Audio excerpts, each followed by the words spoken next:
ओम ये नाकस्याधि रोचने दिवी देवास आसते मरुद्भि अग्न आगही। जो दुखहीन स्वर्ग के प्रकाश में अधिकार पूर्वक दिव्यकर्म करने वाले हैं, हे अग्नि मरुतों के साथ आ जाओ। यह मंत्र ऋग्वेद के प्रथम मंडल के 19वें सूक्त का यह षष्ठम मंत्र है। इस मंत्र के ऋषि भगवान मेधातिथि महिमत कान्व हैं और इस 19वें सूक्त में चूंकि 9 मंत्र हैं और इस सूक्त के देवता एक ही हैं, दिव्य विषय जिसे मुख्य विषय कहा जाता है, अग्नि और मरुत, प्रकाश की ओर ले जाने वाला और मरुत। तो इस षष्ठम मंत्र का भी वही विषय है, अग्नि और मरुत। इस षष्ठम मंत्र का छंद है गायत्री और स्वर है षड्ज। यहां पर जैसा कि 19वें सूक्त का विषय ही चल रहा है, अग्नि और मरुत मुख्य विषय। अग्नि ऐसा जो कि प्रकाशित है, ज्ञान के प्रकाश से शराबोर हो चुका है, वह ऐसे लोगों को अच्छे कर्म की ओर, सत्कर्मों की ओर आहूत कर रहा है जो मरुत हैं। यहां पर मरुत का अर्थ है चंचल मनोवृत्ति वाले अथवा मरने मारने पर उतारू होने वाले। तो अग्नि को यह आदेश दिया गया है कि ऐसे जो चंचल मनोवृत्ति वाले हैं और हिंसा प्रवृत्ति को अपनाने वाले हैं, उन्हें वो गंभीर रूप से अपने जीवन को सत्कर्मों की ओर लाए और उन्हें समझाए और सुखपूर्वक जीवन जीने का संदेश दे। तो इस षष्ठम मंत्र में यही कहा गया है। इसका फुटनोट है, जो दुखहीन स्वर्ग के प्रकाश में अधिकार पूर्वक दिव्यकर्म करने वाले हैं। यहां पर मंत्रांश है, ये नाकस्यादि रोचने दिवी देवास आसते। यहां पर ये अर्थात जो नाकस्य दिवी अर्थात दुखहीन स्वर्ग के, रोचने अर्थात प्रकाश में, अधिदेवास आसते अर्थात अधिकार पूर्वक दिव्यकर्म करने वाले हैं। इसकी व्याख्या यहां पर भाष्यकार ने की है। इस मंत्र में स्वर्ग नरक की व्यवस्था षष्ठी में क्यों रखी गई है, इसे स्पष्ट किया गया है। इस मंत्र में बतलाया गया है कि दुखहीन स्वर्ग लोक के प्रकाश में ही व्यक्ति अधिकार पूर्वक दिव्य कर्म करता है। षष्ठी में सत्कर्म और दुष्कर्म का यदि कोई परिणाम न मिले तो व्यक्ति दुष्कर्म करना क्यों छोड़ेगा और सत्कर्म करना क्यों प्रारंभ करेगा। षष्ठी की व्यवस्था में दुष्कर्मों से दुख और नरक प्राप्ति की व्यवस्था और सत्कर्मों से सुख और स्वर्गलोक की प्राप्ति की व्यवस्था होने के कारण ही व्यक्ति अधिकार पूर्वक दिव्य कर्म करता है। समस्त धर्म मतों में इसकी व्यवस्था पाई जाती है। तो हम ये देखते हैं कि सभी धर्म मत में यह व्यवस्था है। जैसे कि हिंदू धर्म मत में हम जानते हैं कि स्वर्ग होता है, नरक भी होता है। स्वर्ग तभी मिलता है व्यक्ति को जब वह अच्छे कर्म करे, सत्कर्म करे, और नरक अर्थात दंड तब मिलता है उसको जब वो दुष्कर्म उसके द्वारा होते हैं और दुष्टता के कारण वह दुख प्राप्त होता है। इसी प्रकार अन्य इस्लाम धर्म में भी जन्नत और दोजख की व्यवस्था की गई है। इसी प्रकार ईसाइयत में भी है, यहूदियत में भी है और अन्य धर्मों में भी ये व्यवस्था पाई जाती है। और इसी व्यवस्था के कारण व्यक्ति अच्छे कर्म करता है और दुष्कर्म करता है। तो यदि हम ये जान जाएं कि हमें अच्छे कर्म करने का क्या परिणाम मिलता है और बुरे कर्म करने का क्या परिणाम मिलता है, तो व्यक्ति इससे स्वयं निर्णय ले सकता है कि उसे किस प्रकार के कर्म करना है। यहां पर ईश्वर ने ये व्यवस्था बना के रखी है कि आप सुखपूर्वक जीवन जिएं।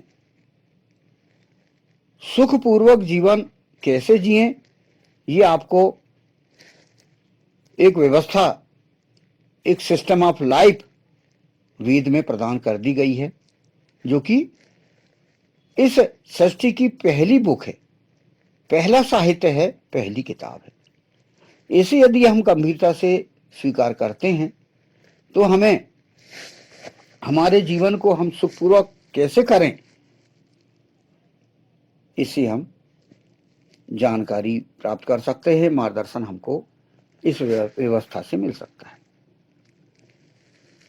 दुखहीन स्वर्ग लोक के प्रकाश में व्यक्ति अधिकार पूर्वक दिव्य कर्म करता है। दुखहीन स्वर्ग अर्थात सुखपूर्वक स्वर्ग लोक आपको कब मिलेगा? जब आप अच्छे काम करेंगे, सत्कर्म करेंगे, और जिसे दिव्य कर्म कहा जाता है। अच्छे कर्म, सत्कर्म, जिसे दिव्य कर्म कहा जाता है। तो ईश्वर ने आपको अधिकार दिया है दिव्य कर्म करने के लिए, अच्छे कर्म करने के लिए आपको अधिकार दिया है, बुरे कर्म करने के लिए नहीं दिया अधिकार आपको। यहां पर इस मंत्रांश को हम गंभीरता से समझे।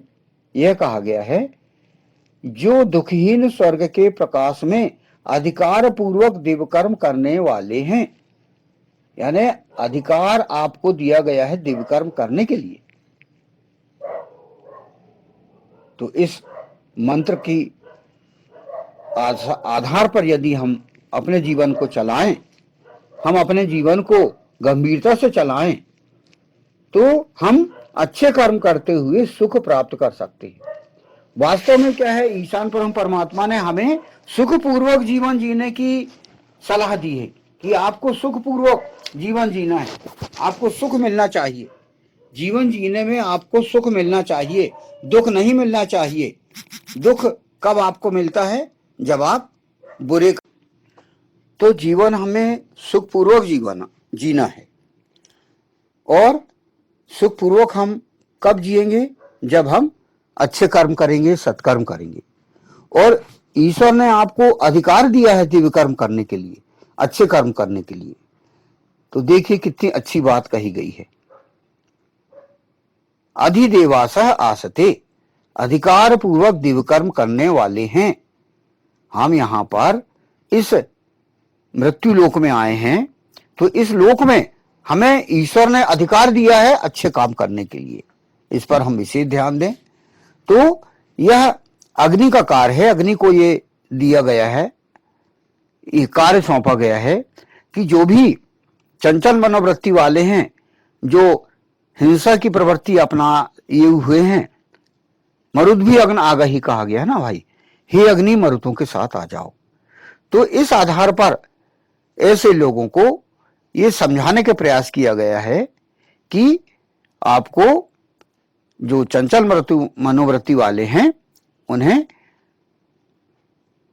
एक जो जीवन जीना चाहते हैं, वो अच्छा जीवन यदि वो जीना चाहते हैं, तो आपको अधिकार दिया गया है अच्छे काम करने के लिए ईश्वर के द्वारा। तो इस पर विशेष ध्यान देने की बात है। तो हमें तभी स्वर्ग मिलेगा जब हम अच्छे कार्य करेंगे। तो इस पर विशेष व्यक्ति ध्यान दे। यदि हमें अपना जीवन दुखमय बनाना है, तो आप दुष्टतापूर्वक काम करते चले जाइए, कोई इसमें वो बात नहीं है।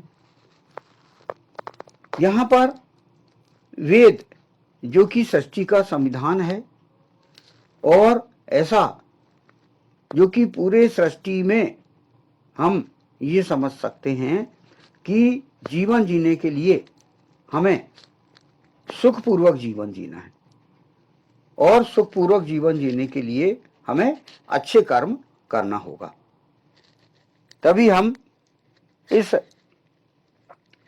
जो दिव्य कर्म है उसको हम कर सकते हैं।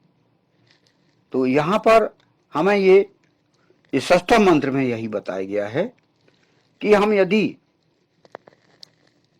अच्छा चाहते हैं स्वर्ग, और हमारे मृत्यु के पश्चात हम यदि अच्छा जीवन जीना चाहते हैं, तो हमें इस लोक में अच्छे काम करना पड़ेगा।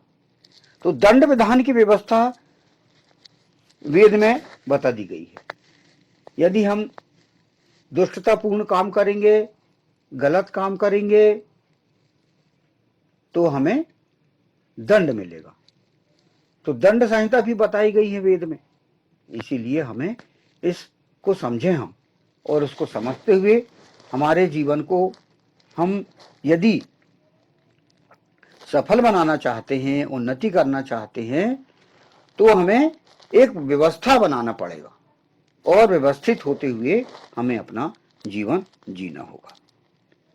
तो इस मंत्र में यही बताया गया है कि यदि आपको स्वर्ग चाहिए तो सुखपूर्वक हमको जीवन जीना है इस लोक में, और अगले जीवन में हमें स्वर्ग मिलेगा, और उस आधार पर हम अपना जीवन सफल बना सकते हैं। यहाँ पर षष्ठम मंत्र ये बताया गया है आपको, और फिर वही बताया गया है कि हे अग्नि मरुतों के साथ आ जाओ। जो अग्नि है उन्हें चंचल मृत्यु मनोवृत्ति वाले और जो मरने मारने पर उतारू होते हैं उनको सही दिशा में लाए और उनके जीवन को सफल बनाए। एक जीवन उद्देश्य हर व्यक्ति को दिया गया है कि वो खुद सुखपूर्वक जीवन जिए, सफल जीवन जिए, और दूसरों को भी सुखपूर्वक जीवन जीने का संदेश दे और सफल जीवन जिए। इस प्रकार ये मंत्र षष्ठम की व्याख्या यहाँ पर इतनी होती है। जो दुखहीन स्वर्ग के प्रकाश में अधिकार पूर्वक देवकर्म करने वाले हैं, हे अग्नि मरुतों के साथ आ जाओ। ओम ये नाकश्याधिरोचने दिवी देवास आसते मरुद्भि अग्न आ गई। ओम।